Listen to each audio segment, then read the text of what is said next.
बिस्मिल्लाहिर्रहमानिर्रहीम। अस्सलाम वालेकुम। आप देख रहे हैं पीके न्यूज़ का प्रोग्राम हम और हमारे मसले। और आज के इस अहम एपिसोड में हम बात करने जा रहे हैं पाकपतन के इंतहाई अहम और संगीन मसले की। वो मसला जिसका हर पाकपतन के शहरी को सामना है, और वो मसला जिसमें इंतजामिया की मुजरमाना गफलत के बायस मुतअद्दिद अफराद अपनी जान से हाथ धो बैठे हैं। हम बात करने जा रहे हैं पाकपतन में मौजूद डिस्ट्रिक्ट हेडक्वार्टर अस्पताल की नागुफ्ता सूरत हाल की। आखिर पाकपतन में सेहत के अदारे कर क्या रहे हैं? पाकपतन डिस्ट्रिक्ट अस्पताल जिसका करोड़ों रुपए का बजट है, जिसके बावजूद इस अस्पताल में ना तो डॉक्टर्स मौजूद हैं और ना ही सहूलियात मौजूद हैं, ना तो मरीजों को अद्वियात दी जा रही हैं और ना ही उनको इलाज मुआवजे की जो है वो बाकायदा तौर पर सहूलियात दी जा रही हैं। होता यह है कि मरीज जाता है अस्पताल इलाज के लिए, वहां पर लाखों रुपए तनख्वाहें लेने वाले डॉक्टर सिर्फ इतना कह देते हैं, इसको लाहौर ले जाएं, इसको साहिवाल ले जाएं। अगर उसको साहिवाल ही लेकर जाना था तो डिस्ट्रिक्ट अस्पताल पाकपतन के क्याम का मकसद तो खत्म हो गया। अगर उसको लाहौर ही लेकर जाना था तो लाखों रुपए तनख्वाहें लेने वाले डॉक्टर्स का यहाँ पर बैठना तो बेमकसद है।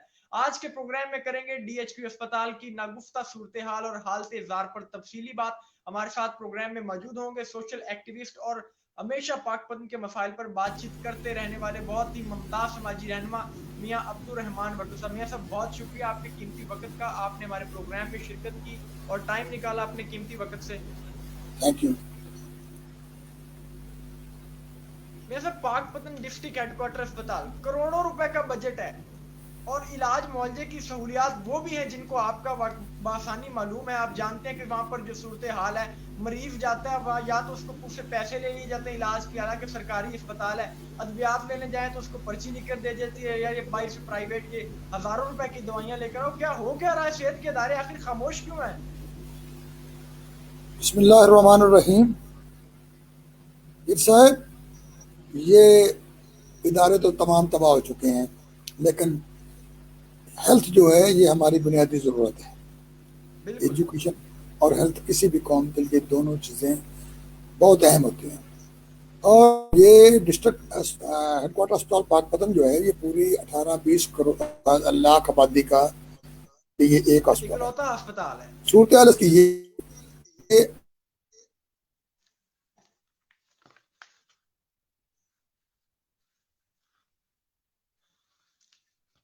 जी मियाँ साहब, सुन सकता हूँ मैं आपको। अंदर दाखिल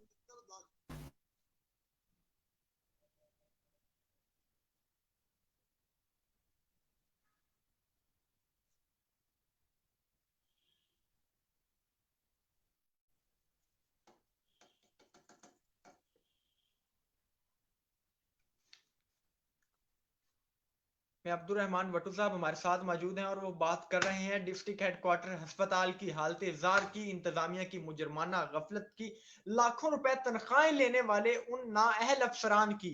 मैं अब्दुल रहमान साहब क्या कहना चाह रहे हैं? मियां अब्दुल रहमान भट्टू साहब हमारे साथ मौजूद थे, वो अपनी बात को कम्युनिकेशन के कुछ मसाइल के बायस मुकम्मल नहीं कर सक पाए।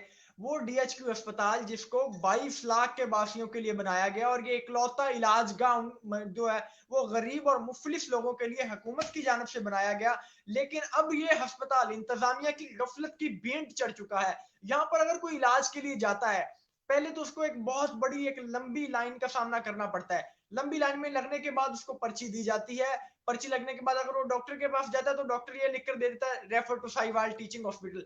अगर इसको साहिवाल ही रेफर करना है तो इसका अस्पताल में आने का मकसद क्या था? वो पेशेंट खुद भी डायरेक्ट साहिवाल हॉस्पिटल जा सकता है, वो डायरेक्ट लाहौर के अस्पतालों में धक्के खा सकता है। लेकिन अगर यहाँ पर मौजूद डॉक्टर ने यहाँ पर सिर्फ पर्ची के ऊपर इतना लिखना है कि इस बंदे को लाहौर रेफर कर दें, इस बंदे को साहिवाल रेफर कर दें, तो उन मरीजों को जो इलाज मुआवजे के लिए आते हैं उनको सिर्फ उनका काम अगर रेफर करना ही है तो करोड़ों रुपए तनख्वाहों का क्यों गवर्नमेंट जाया कर रही है? सवाल ये पैदा होता है कि वो आम आदमी जो कि टैक्सीज तो मुसलसल अदा कर रहा है और उसके टैक्सी से ये बड़ी बड़ी गाड़ियों पर चलने वाले जो अफसरान हैं वो ये तनख्वाहें भी माहाना लाखों रुपए में ले रहे हैं। आम आदमी जिसका टैक्सीज का बोझ कम होने की बजाय बढ़ता चला जा रहा है, उस आम आदमी को सेहत की बुनियादी सहूलियात का भी सामना है, उसको बुनियादी जो सहूलत है सेहत की वो भी नहीं मिल सकती। अगर इस हुकूमत ने आम आदमी को, पाकपतन के बासियों को अगर सेहत की सहूलियात ही फराहम नहीं करनी तो इस हुकूमत का दौरे इक़्तिदार में आने का मकसद खत्म हो चुका है। ये हुकूमत जिसका दावा था कि सेहत और तालीम दो वो शोबे हैं जो किसी भी एक बासलाहियत माशरे के लिए माँ का किरदार अदा करते हैं, बासलाहियत माशरे की बुनियाद का किरदार अदा करते हैं, क्योंकि सेहत वो शोबा है जिसका होना बहुत जरूरी है और ये एक बेसिक शोबा है किसी भी माशरे का। लेकिन बदकिस्मती के साथ इस वक्त पाकपतन का जो अस्पताल है ये इंतजामिया की गफलत की भेंट चढ़ चुका है और अब ये मसाइलिस्तान का गढ़ बन चुका है। यहाँ पर जगह जगह जो है वो गंदगी के भी ढेर है अस्पताल में। अब ये अस्पताल बीमारियों को खत्म करने के बजाय बीमारियां बांटने लगा है।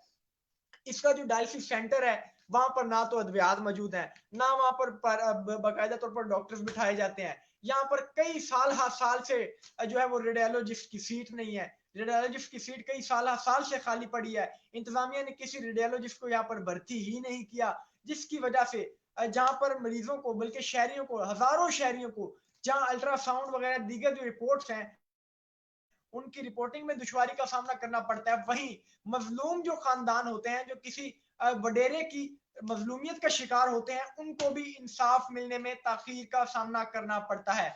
अब इस मुजरमाना गफलत पर बात कौन करेगा? जिले इंतजामिया हाथ पर हाथ रखकर बैठी है। यहाँ पर अस्पताल का जो एमएस का चार्ज है वो कई माह से एडिशनल चार्ज के तौर पर एक शख्स को वहां पर तैनात किया गया है, जो वहां पर पहले इमरजेंसी में फराइज सर अंजाम देता था। अब उसको एडिशनल चार्ज के तौर पर वहां पर लगा दिया गया। जिस आदमी का चार्ज ही मुस्तकिल नहीं होगा वो इस अस्पताल की फलाह के लिए क्या काम कर सकता है?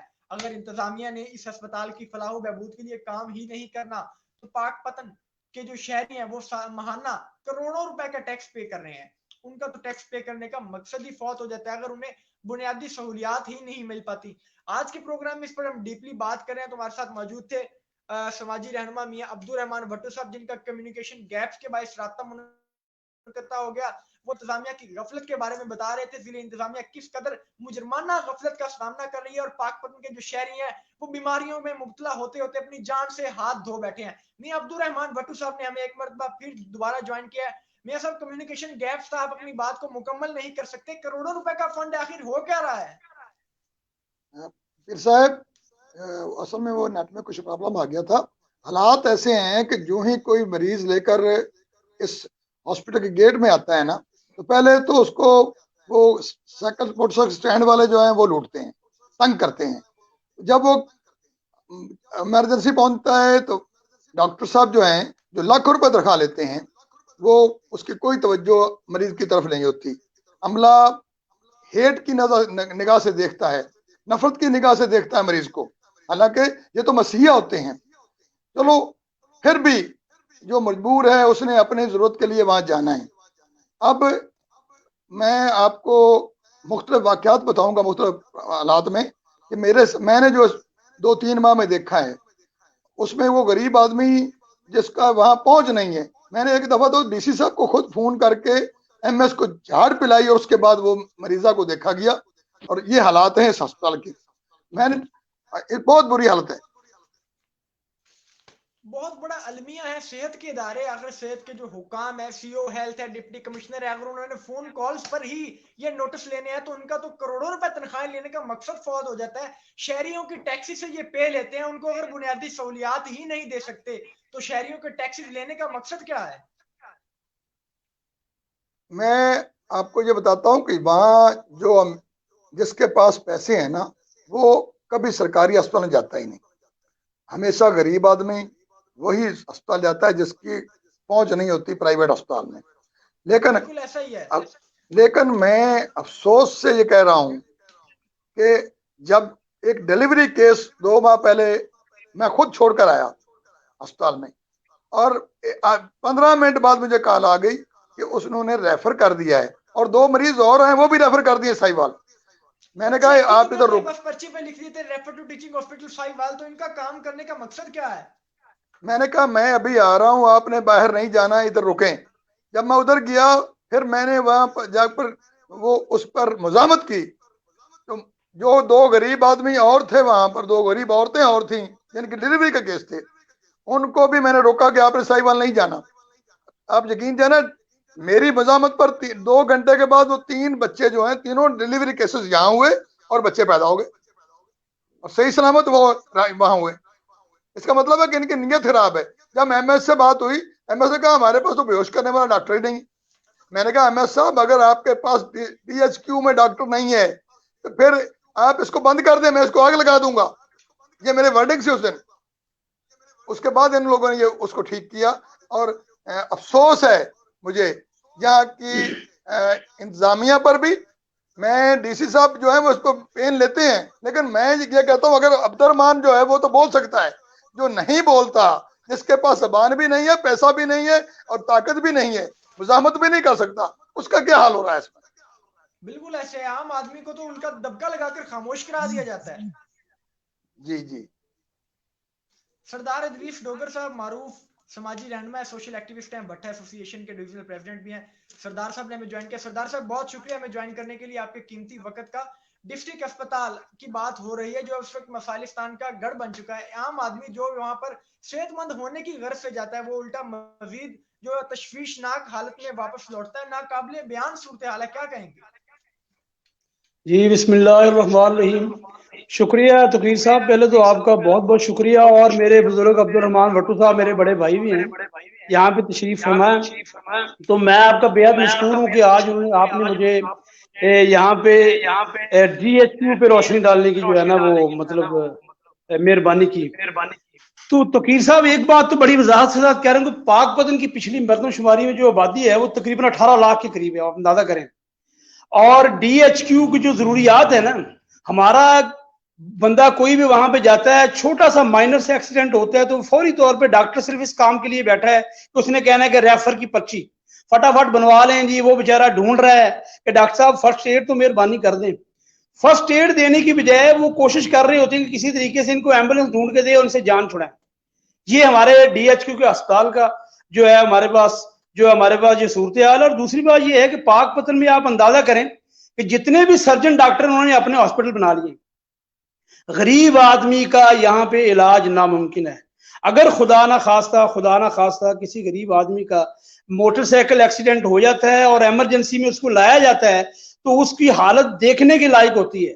कोई बंदा उसका पुरसाने हाल नहीं है, फटाफट जी आप पर्ची बनवा के लाएं, भाई इसकी ब्लीडिंग हो रही है इसको आप दुरुस्त करें, कोई इस किस्म का इंतजाम नहीं है।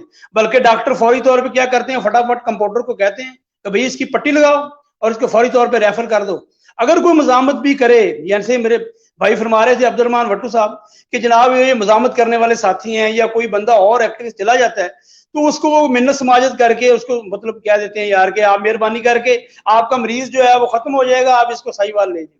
ये पाकपतन के DHQ की हालत है। यहाँ पर आबादी 18 लाख के करीब है, आप अंदाजा करें। और आरफ वाला पाकपतन रेफर करने की बजाय साहिवाल हमारा एक जिला है, आरफ वाला मिला के हमारी आबादी कम अज कम 40 लाख के करीब बनती है, जो आधे करोड़ को मतलब टच करती है। 10 मिलियन आबादी के लिए यहाँ पे चंद एक जो है हमारे पास सर्जन डॉक्टर हैं और सहूलियात ऑपरेशन की ना होने के बराबर हैं।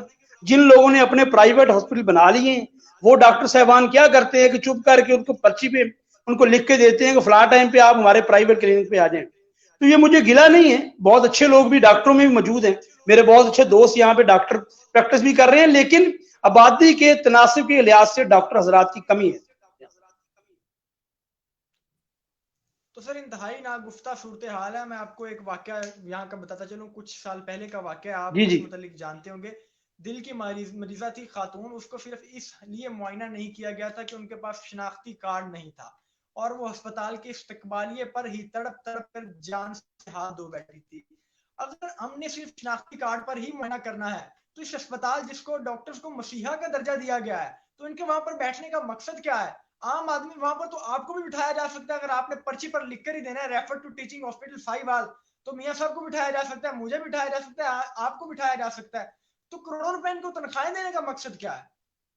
इसमें कोई शक नहीं है। एक बात मैं वजाहत से बता दूं आपको कि यहाँ पे एक और बहुत बुरी बात हो रही है कि जितने मेडिकल रैप हैं वो डॉक्टर साहब को आके लालच देते हैं कि आपके जो हॉस्पिटल प्राइवेट बना है वहां पे उन सबको मैं AC का जो है ना वो आपको इंतजाम कर देता हूं, लेकिन आपने ये मेडिसिन रेफर करनी है। बेशक के वो मेडिसिन आपके मरीज के लिए बेहतर हो या ना हो, तो आप अंदाजा करें, यकीन माने कि इस बात के साथ अफसोस होता है कि वो मेडिसिन वो लिख के देता है कि जो कि मरीज को जरूरत नहीं है, लेकिन वो अपने AC लगवाने के लिए उसी मेडिसिन को सेल करवा रहा है। ये डॉक्टर की ऑन प्रैक्टिस मैंने खुद मतलब इस बात को नोट किया, आप अंदाजा करें इस बात। सर मैं आपकी बात से मुकम्मल इत्तेफाक करता हूँ, ऐसा ही है। और वो फिर जो मेडिकल रैप होते हैं वो बाकायदा डॉक्टर्स के कमरों के बाहर खड़े होकर चेक भी करते हैं, आया ये हमारी मेडिसिन लिख भी रहा है कि नहीं। जी बिल्कुल ऐसे, बिल्कुल ऐसे, बिल्कुल ऐसे। और दूसरी बात जो अहम तरीन मैं बताना चाह रहा हूँ कि आप जितने भी हमारे, जी जी जी सर, जी सर कहें, मुकम्मल करें बात। हाँ मैं कह रहा था जितने भी हमारे प्राइवेट हॉस्पिटल हैं, हमारा ये काम है कि हमारी इंतजामिया को, हुकूमत को ये चाहिए कि वो जो भी डॉक्टर सरकारी अस्पताल में प्रैक्टिस करता है उस पर ममानत हो, वो किसी तौर पर वो प्राइवेट अपना हॉस्पिटल नहीं बना सकता। अगर ये बात हमारी यहाँ हो जाए तो इंशाल्लाह मैं आपको लिख के दे सकता हूँ कि हमारे हॉस्पिटल की सूरत हाल काफी बेहतर हो सकती है।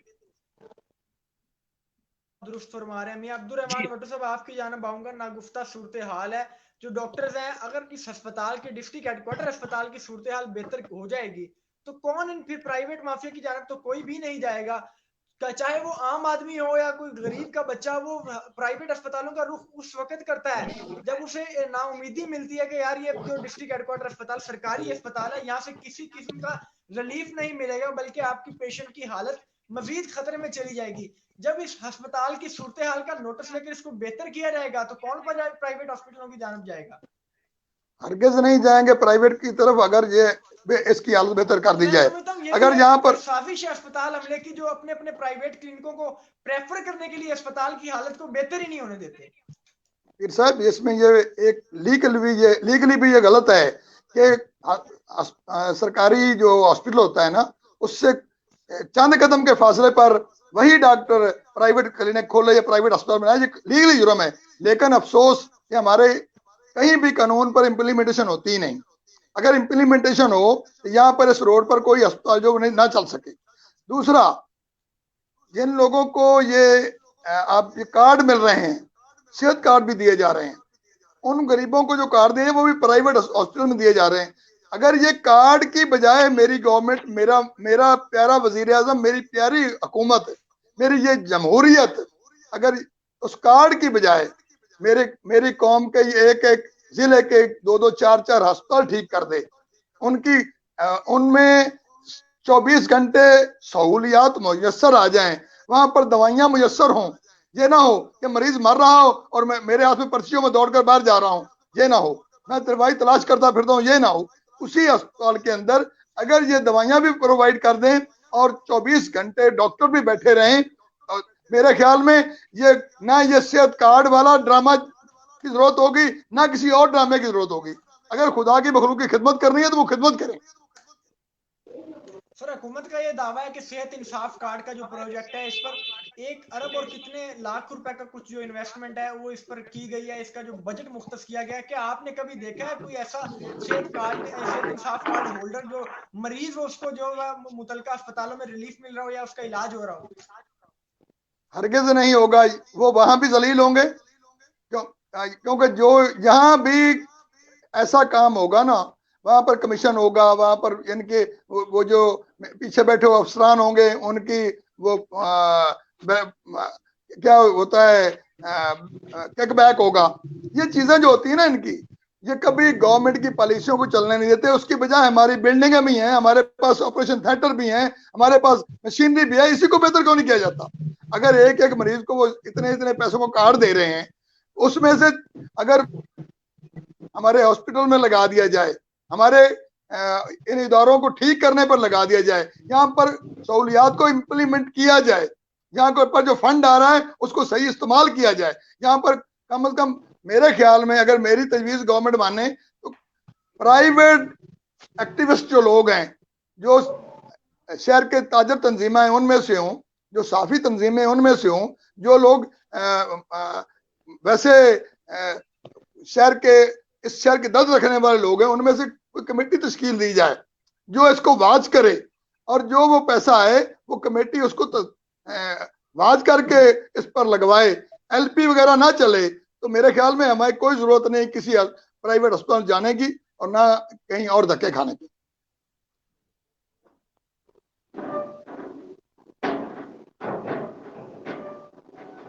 सूरत हाल है, किसी को इलाज नहीं हो रहा, जिस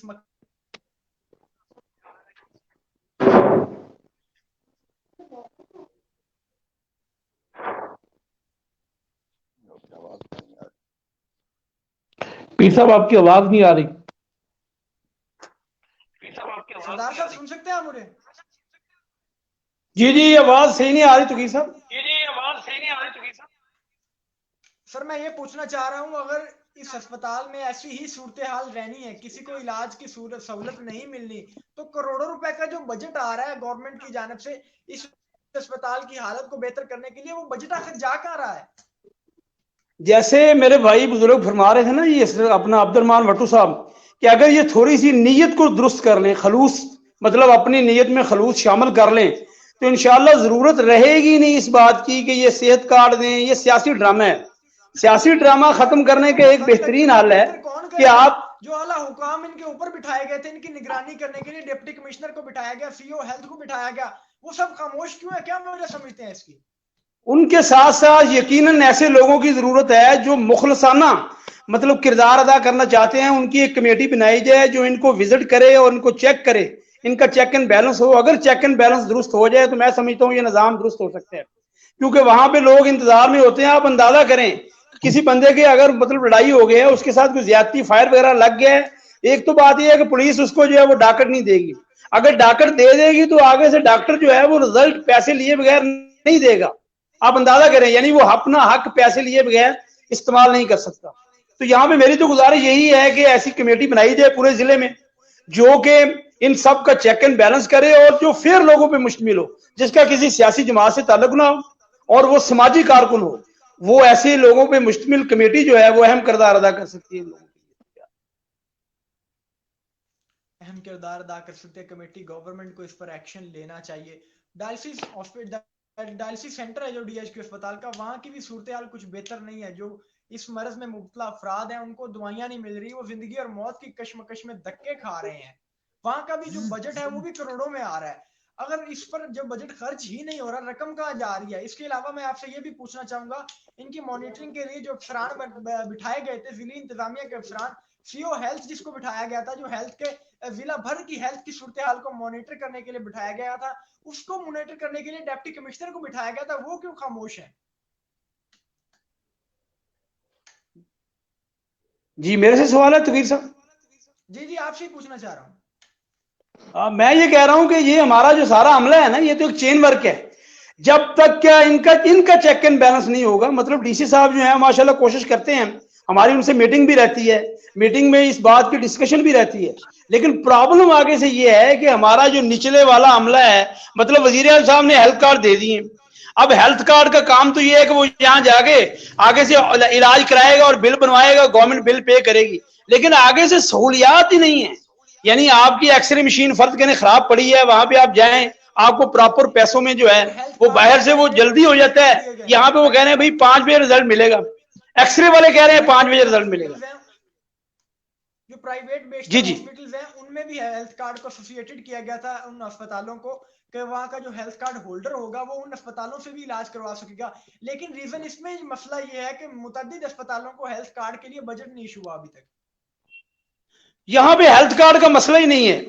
मेरे भाई ने जो फरमाया ना अब्दुर्रहमान भट्टू साहब ने, असल मसला यही है कि हमें हेल्थ कार्ड की जरूरत नहीं है, हमें इस निजाम को बेहतर बनाने की जरूरत है। जितने पैसों से हेल्थ कार्ड जारी किया गया है ना जी, जिनको बिठाया गया वो खुद इसका हिस्सा बन गया सिस्टम का। हाँ बिल्कुल, जैसे मैं मतलब कह रहा हूं कि आप जो हेल्थ कार्ड वहां पे हमारे जो मौजूद हैं उनको बेहतर हालत यही है कि आप उन डॉक्टर पे चेक एंड बैलेंस करें। जो आपकी इंतजामिया है, सीईओ हेल्थ वगैरह हमारे बैठे हैं, वो वाकई बहुत जबरदस्त काम कर रहे हैं, लेकिन आगे नीचे वो अमला जो है हमारा उसका साथ ही नहीं दे रहा। डॉक्टर जो है वो 24 आवर बैठे हैं। एक अफसर को ऊपर सिर्फ इसलिए सर वो क्या सरदार साहब वो क्या जबरदस्त काम कर रहे हैं जब इतनी सारी शिकायतें आ रही हैं। तो अगर सीईओ हेल्थ की टीम काम नहीं कर रही तो उस पर एक्शन आपने या मैंने तो नहीं लेना, उनके खिलाफ मैंने या आपने कार्रवाई तो नहीं करनी, उनको सस्पेंड आपने या मैंने तो नहीं ना करना, ये भी सीईओ हेल्थ की जिम्मेदारियों में शामिल है। मैं समझता हूं यहाँ पे ये बेसिकली जो 3 नीड्स है ना गवर्नमेंट की, सबसे पहले जो है हेल्थ जो प्रोवाइड करना गवर्नमेंट का काम है, लेकिन वो उसमें बिल्कुल नाकाम है फिलहाल। यहाँ पे आप इमरजेंसी की सूरत हाल देख लें, पहले सेहत और तालीम का और करप्शन के खात्मे का, और तीनों में से कोई काम भी नहीं हो सका। मैं आपकी इस बात की तईद करता हूं 100% कि वाकई उन तीनों में से अभी तक किसी काम पे जो है ना वो तवज्जो नहीं दी गई, बल्कि हमारी हेल्थ की हालत पिछली डिकेड से बिल्कुल बिगड़ी है, बेहतर नहीं हुई हमारी सूरत हाल जो है। बिल्कुल ऐसे हालत मजीद जो है वो गंभीर होती चली जा रही है, लेकिन हमारे हुक्काम जो है वो वैसे के वैसे खामोश बैठे हैं। मैं अब्दुल रहमान भट्टू साहब आपकी जानना पाऊंगा, ये सिस्टम आखिर कब तक ऐसे चलेगा? कौन इस पर बात करेगा? शहरियों को भी तो एक प्लेटफॉर्म पर आना चाहिए इन मसाइल के हल करने के लिए। मेरा भाई, मैं एक रिक्वेस्ट करना चाहता हूँ आपसे, बल्कि मैं अपने पूरे सिस्टम से, अपने पूरे जिले से और डीसी साहब से रिक्वेस्ट करना चाहता हूँ कि अगर सीईओ हेल्थ इसको कंट्रोल नहीं करता, उसके पूछताछ कौन करेगा? डीसी साहब करेंगे। डीसी साहब उसको डिप्टी बुलाएं। कमिश्नर करेगा जिसको बिठाया गया। जी, जो उसका जिम्मेदार है।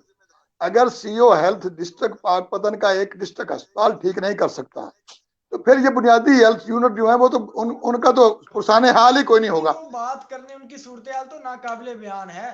देहाती वहां जगह कौन पर जाता होगा? वहां पर रिलीफ मिले तो डीएचक्यू में बहुत ज्यादा कम मरीजों की तादाद हो सकती है। मैं यही बात है कि अगर हर यूसी में एक हॉस्पिटल है, बेसिक हेल्थ सेंटर है, वहां पर एक डॉक्टर अगर 24 घंटे ड्यूटी दे, क्यों आए लोग डिस्ट्रिक्ट अस्पताल में 20, 30, 40 किलोमीटर सफर करके? अगर वहां पर सहूलत नहीं मिल रही तो फिर वो लोग तंग आकर आते हैं डीएचक्यू पाकपतन में।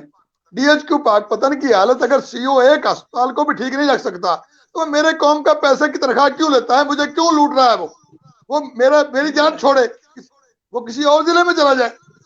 जो अफसर काम नहीं करना से उठा से बाहर फेंकना चाहिए नायल अफसरान को। तो जी, मैं ये कहता हूं कि मौजूदा गवर्नमेंट की जो नाकामी है ना, उसमें 99% जो है वो उसका किरदार है ब्यूरोक्रेसी का। और बिल्कुल मैं फिर आपकी मैं बात से मुत्तफिक हूं। और इसमें अफसरान का है। अगर ये तनख्वाह लेते हैं सिर्फ बैठने की, काम करने के ये अलग पैसे लेते हैं। तनख्वाह तो सिर्फ ये दफ्तर में हाजिरी लगाने की लेते हैं। अगर यही डॉक्टर अपने क्लिनिक पर, अपने हॉस्पिटल में बैठकर 10-10 ऑपरेशन करता है, यार इस अस्पताल, डिस्ट्रिक्ट अस्पताल गरीब का भी एक दो कर दे। अगर वहां पर 50,000 या लाख रुपए फीस लेकर 10 मरीजों को डेली ये ऑपरेशन कर सकता है, यहाँ दो को तो करे, जहां से 2 लाख, 1.5 लाख, 2 लाख, 2.5 लाख तनख्वाह ले रहा है, कुछ तो हलाल करे उसमें से। और अगर जो यहाँ पर इतनी दवाइयां आती हैं, मुझे अफसोस हुआ परसों रात मेरे साथ वाले गांव की गरीब औरत रात को यहाँ डिस्ट्रिक्ट अस्पताल में लाई गई। उन्होंने, जब वो अंदर आया, उसको शदीद पेन थी गुर्दे की। वो डॉक्टर उस्मान साहब को है, मैं तो जानता, वो बैठे थे, पहले वो चेक नहीं कर रहे थे, रात के वक्त था।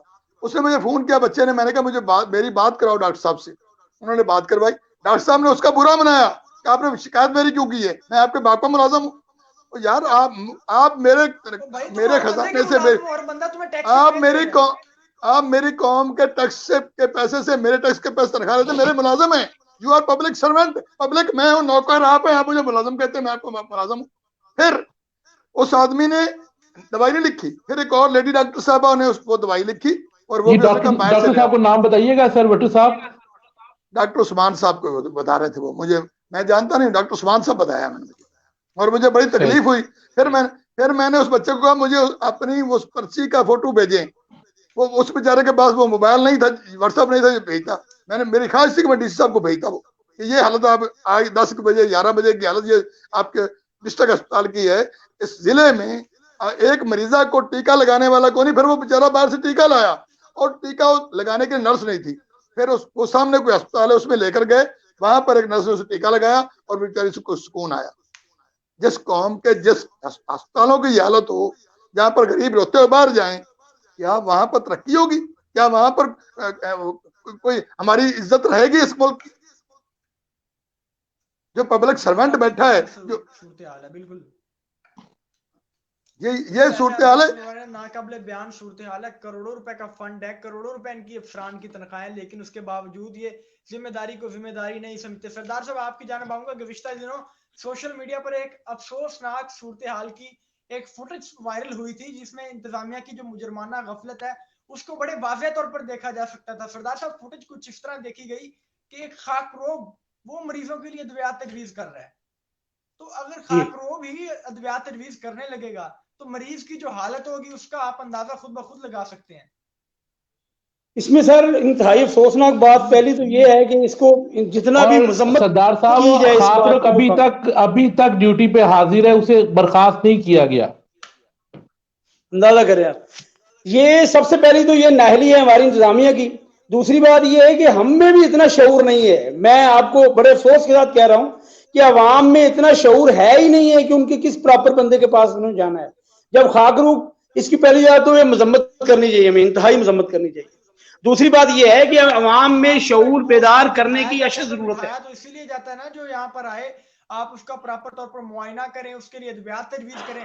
जब आप अपनी सीट पर मौजूद नहीं होंगे, आपकी सीट पर किसी न किसी ने तो आके तजर्बे करने हैं ना।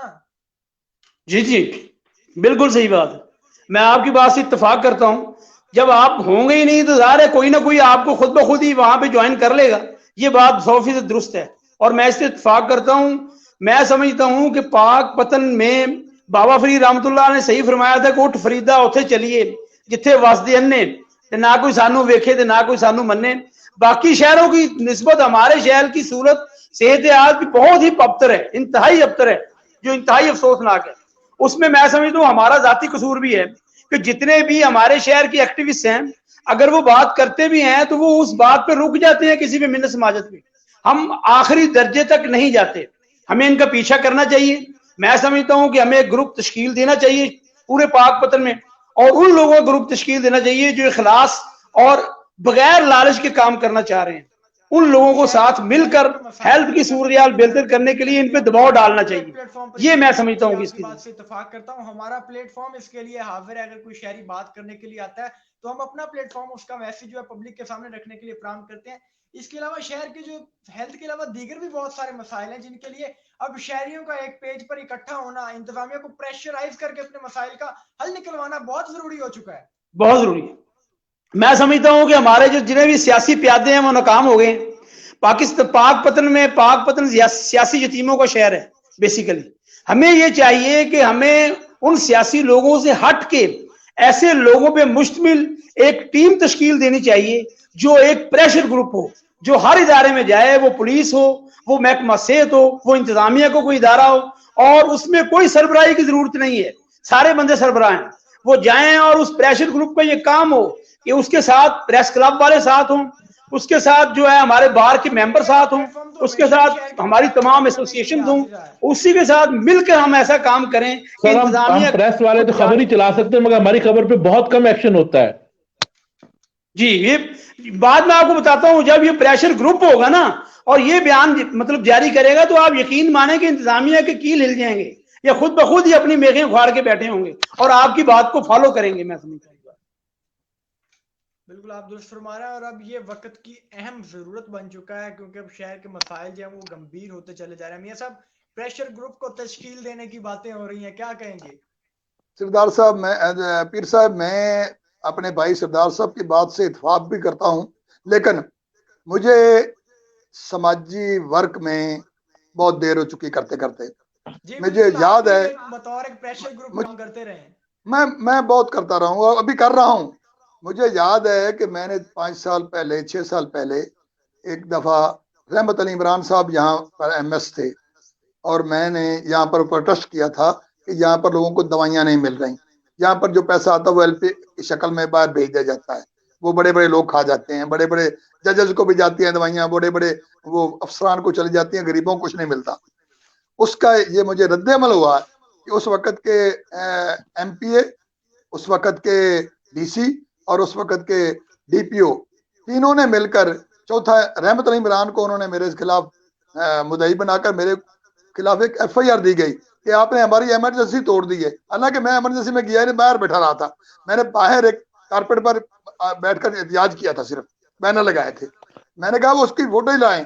फिर मेरे इलाके के लोगों ने, मेरे शहर के लोगों ने मेरे से मोहब्बत की और 4000 आदमियों ने उस वक्त आकर मेरे लिए सिटी थाने को का घेराव किया और मजबूरन इंतजामिया ने मेरी वो FIR खारिज की थी, मुझे याद है। लेकिन मैं आज भी ये कहता हूँ कि मेरा ज़मीर मुतमिन है। उस वक्त भी मैं खड़ा था, आज भी मैं खड़ा हूँ, और मेरे भाई जो हैं ये जो तजवीज दे रहे हैं। वट्टू साहब, आपसे माशाल्लाह 4,000 लोग मोहब्बत कर रहे थे, आपके हक में चले गए। जो मेरे जैसा एक आम आदमी है, अगर वो प्रोटेस्ट करता है, अगर उसके खिलाफ अगर सियासी मुकदमा जारी हो तो वो बेचारा कहाँ जाए? उसके मेरी बात सुने, मैं ये कहता हूं कि आप भी कोशिश करें, मैं भी करूं, सरदार साहब भी करें, पीर साहब ने जो फोरम बनाया है ना, जो इसको मैंने तो आज पहली दफा इसको ज्वाइन किया है, ये तो बहुत अच्छा फोरम है। यहाँ पर तो हम एक एक मसले को हर वीक डिस्कस करें, हर रोज डिस्कस करें। फोरम पर एक दिन छोड़कर हर अगले दिन शहर के इंतहाई अहम मसाइल पर बात करते हैं, जिसमें हमें बहुत सारे जो समाजी रहनुमा है, सोशल एक्टिविस्ट हैं, वो भी हमें ज्वाइन करते हैं। और आज भी आपने भी अपने कीमती वक्त से आज टाइम निकाला है। जिस तरह मैं ये कहता हूं कि आपका पीर साहब जो बहुत बड़ी हम पर मेहरबानी है, इस शहर पर, इस जिले पर मेहरबानी है कि आपने ये आपकी मेहरबानी है हम पर कि आपने ये एक फोरम मुहैया कर दिया है। इंशाअल्लाह इस फोरम से हम सब इकट्ठे होंगे और सारे मसाइल को डिस्कस करेंगे। डीसी साहब पेन लेते हैं, लेकिन अफसोस, सद अफसोस, पेन का तब स्वाद आए, तब मजा आए कि जिसके खिलाफ वो एक्शन ले उसको कम अज कम सजा तो हो, वो मुअत्तल तो हो, वो उसकी पे तो बंद हो। उसको ये तो पता चले ना कि यहाँ पाकपतन जिले में सब अंधे गूंगे बहरे नहीं है, कुछ जिंदा लोग भी हैं। डीसी भी जिंदा है।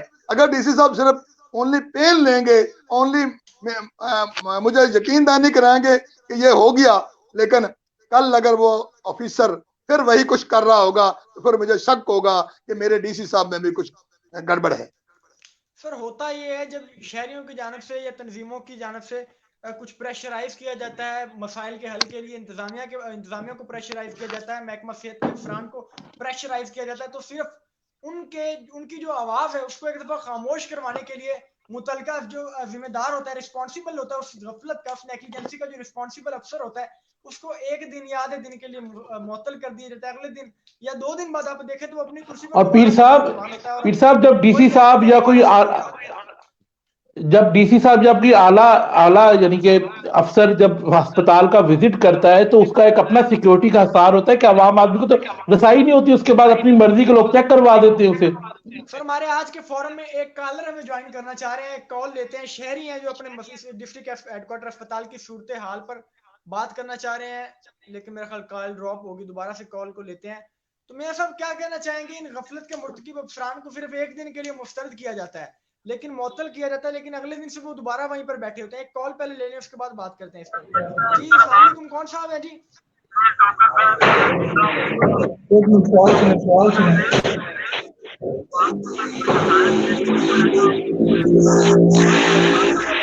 आपकी आवाज नहीं आ रही।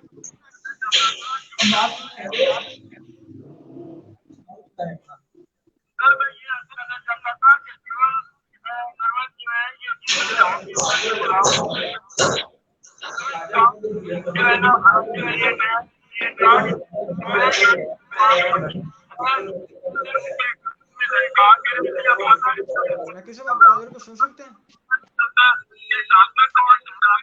कॉलर की आवाज समझ नहीं आ रही। नेटवर्क का इशू आ रहा है। कॉलर कोई बात करना चाह रहे थे पाकपतन के मसाइल के हवाले से, तो कॉल उनकी हम बात नहीं सुन सकते, शायद इंटरनेट का मसला है। तो मैं सब क्या कहना चाहेंगे, इन अफसरान को सिर्फ एक दिन के लिए अगर मुअत्तल किया जाता है तो मसला तो हल नहीं होता। वो बंदा अगले दिन वही हरकत दोबारा कर रहा था, उसकी वही गफलतें दोबारा सामने आती हैं। इनको तो परमानेंट जॉब से फर्क करना चाहिए जो गफलत का मुजाहरा करे। जब हमारे मुल्क का कानून जो है वो कमजोर नहीं है, लेकिन इम्प्लीमेंटेशन कमजोर है। मैंने ये नहीं कहता, जिम्मेदारी है ना स्टेट की जिम्मेदारी स्टेट में कौन करता है? स्टेट का नुमाइंदा डीसी है ना, या एसी है? पाकपतन में स्टेट का जो नुमाइंदा वो डीसी या एसपी है, एसी है। अगर डीसी वो नहीं करवा रहा, एसी नहीं करवा रहा, तो अवामी नुमाइंदे जो हमारे पाकपतन के हैं उनकी जिम्मेदारी है। कोई एमपी है, वो एमएन है, वो हफ्ते में कम से कम एक दफा, महीने में एक दफा, 6 माह में एक दफा तो इस विजिट करे इन इदारों का। वट्टू साहब वो इतने जिम्मेदार है कि हमारा प्रोग्राम, हमारा प्लेटफॉर्म हर महकमे के तर्जमान के लिए हाजिर है, मगर कोई भी अवाम को जवाब देने के लिए हमें टाइम नहीं देता। कोई इस काबिल ही नहीं समझता कि अवाम की टैक्सी की तनख्वाहें तो लेते हैं मगर जवाब देने से ग्रेस करते हैं। कूक फरीदा कूक, आपकी जो आवाज है ये इंशाल्लाह पहुंचेगी, आप मत घबराएं। आप इसको पानी का कतरा जहाँ जिस पत्थर पर गिरता है उसमें सुराख कर देता है। अब चलाएं इसको 1 दफा 2 दफा 3 दफा 4 दफा, ये सुनेंगे। अगर नहीं सुनेंगे तो फिर हम तो तैयार बैठे हैं, गले में कफन डालकर निकल आएंगे बाहर। मैंने 2018 में जब बंद किया था कैंप, पहले मैं 208 वीक मैंने इस जिले में कैंप लगाया था डीसी साहब के सामने, एसपी साहब के सामने, कि आपकी जिले में अफसरान करप्शन करते हैं, काम नहीं करते, लोगों को जलील करते हैं, दफातर के दरवाजे ओपन डोर पॉलिसी होने के बावजूद बंद होते हैं, दरवाजे पर दरबान होते हैं, ये रोको। डॉक्टरों के अस्पताल में चले गए, अस्पताल के सामने दरबान खड़ा किया होता है, डॉक्टर में क्या खड़ा किया होता है भाई? जब दरबान गवर्नमेंट की पॉलिसी ओपन डोर है तो डॉक्टर के सामने दरबान क्यों खड़ा है? हटाओ पीछे उसको। वो मरीज आए, उसको चेक करे, उसकी बारी पर चेक करके उसको मुनासिब ट्रीटमेंट करे। और इतना परेशान उसके साथ जो लोग होते हैं उनको तसल्ली दे, बजाय उसको तसल्ली देने के जिसको आप साहिवाल, उकाड़ा या लाहौर रेफर करेंगे, जो 40 50 100 200 किलोमीटर सफर करेगा, लाहौर जाएगा, पता नहीं उसके घर में बच्चों की रोजी भी है, रोटी भी है कि नहीं, उसके खाने के पीछे खुराक भी है कि नहीं। आप क्या कर रहे हैं उसके साथ? जिस कौम की खिदमत के लिए, जिस अवाम की खिदमत के लिए आपको ये कौम टैक्सेस में से तनख्वाह देती है, करोड़ों रुपए वहां पर निकाल कर, हमारी सड़कें टूटी हुई हैं, हमारे स्कूलों की हालत नगुफ्ता पे है, लेकिन अस्पतालों को इतनी बड़ी बड़ी तनख्वाहें डॉक्टरों को दी जाती है, इतनी बड़ी पेमेंट की जाती है, और उसके बावजूद नतीजा सिफर है। फिर मुझे कहना पड़ेगा कि हम जिले के लोग जो हैं, हम सोशल एक्टिविस्ट जो हैं, हमारे मीडिया वाले जो हैं, हमारे साथी जो हैं, वो सिर्फ कुड़ते हैं, वो भी काम नहीं करते। और हमारी इंतजामिया जो है, हमारा डीसी जो है, हमारा सीओ हेल्थ जो है, उसको पूछने वाला कोई नहीं, और उसकी नाअहली पर कोई, डॉक्टरों की गफलत पर, डॉक्टरों की बेईमानी पर, मैं इसको कहूंगा, उसकी डॉक्टरों की मेलाफाइडी पर सीओ हेल्थ अगर एक्शन नहीं लेता, डीसी हेल्थ नहीं एक्शन नहीं लेता, सर, आप तो मीडिया फिर की बात करें, मीडिया का काम तो एक मसला आपके सामने रखता है। आज भी हम ये मसला उठा रहे हैं, इस पर एक्शन लेना तो हुकाम की जिम्मेदारी है, इसके खिलाफ बाहर निकलना तो शहरियों की जिम्मेदारी है। और एज ए मीडिया के नुमाइंदे हमने इस पर कुड़ रही है, लेकिन बाहर निकले तो कोई नहीं निकलेगा। क्या वजह है इसकी? और एज ए मीडिया के नुमाइंदे हमने हेल्थ के तर्जमान से भी राब्ता किया, मगर हमारा फोन ही नहीं उठाते वो। इंशाल्लाह उठाएंगे, आप 2-4 प्रोग्राम तक करें, इंशाल्लाह उठाएंगे, अकल आ जाएगी। सरदार साहब, आपकी जान मांगूंगा, प्रोग्राम का वक्त भी खत्म हुआ जा रहा है, तो जी मैं थोड़ा सा गुजारिश करूंगा कि आपने इसमें घबराना नहीं है। पहली बात तो ये है कि खुदा ने आज तक उस कौम की हालत नहीं बदली कि ना हो जिसको ख्याल खुद अपनी हालत के बदलने का। आप बारिश का पहला कतरा हैं, आप घबराए नहीं। इंशाअल्लाह अजीज हम लोग आपके साथ, आपके पीछे खड़े।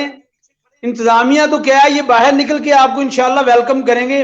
मुझे याद है वो दिन जब हमने एक दफा जुलूस निकाला था ये वापडा के साथ, एक तरफ हमारी ट्रालियां वो उधर राग पुल पे थी, दूसरी तरफ ये इस तरफ पूरा शहर क्रॉस करके कचहरी के पास थी। तो ये बात नहीं है कि आपकी आवाज पे कोई नहीं है, हम इंशाल्लाह आपके साथ हैं। हक की आवाज बुलंद करने के लिए आपने कमाल सफर शुरू किया है, उसमें हम आपके शाना बिशाना है।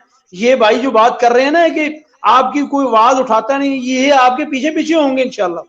ये आप बात ना कहें, मीडिया एक पिलर है पूरी, मतलब हमारे जो है मुआशरे का एक पिलर है, 5वां पिलर गिना जाता है। आप लोगों की आवाज हैं और आवाज को एक वक्त तक दबाया जा सकता है, उसके बाद दबाया नहीं जा सकता। इंशाल्लाह ये शऊर उजागर करने के लिए बेहतरीन फॉर्म है, हम इसको लेके आगे बढ़ेंगे और सब मिलजुल के काम करेंगे इंशाल्लाह।